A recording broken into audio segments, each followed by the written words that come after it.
my mother-in-law phoned to say that someone was auditioning for a production of Guys and Dolls, and I said thanks a lot and went back to dinner. And my wife said, well, are you going to do that? And I said, no, aside from the fact that we're about to have another child and I'm very busy running this nut house that I do.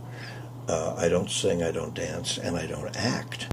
And she said, don't let that stop you. So I went and auditioned, and they hired me immediately and gave me a wonderful sort of second or third banana role called Harry the Horse, in which I deliberately used the voice of someone I knew when I was growing up in the north end of Winnipeg.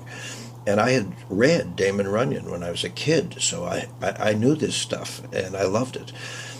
So I just got totally absorbed. This was the first show that I did since I was a kid.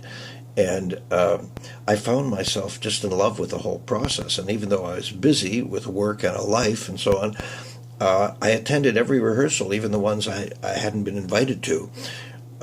During the run of the show, which was all summer long, I stood in the wings and watched every moment, even when I wasn't on stage and not needed. And then I tailed the director around, and I just soaked up the whole thing.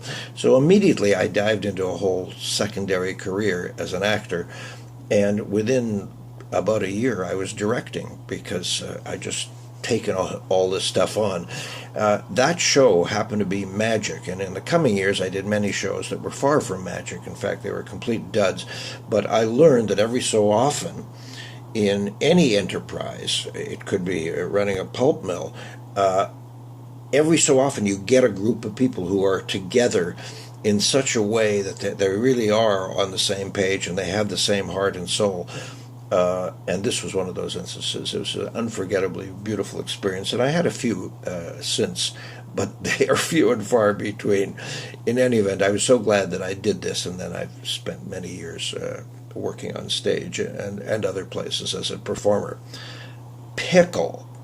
We are not meant to dip our toe gingerly into the water. We're meant to take a deep breath and just dive in.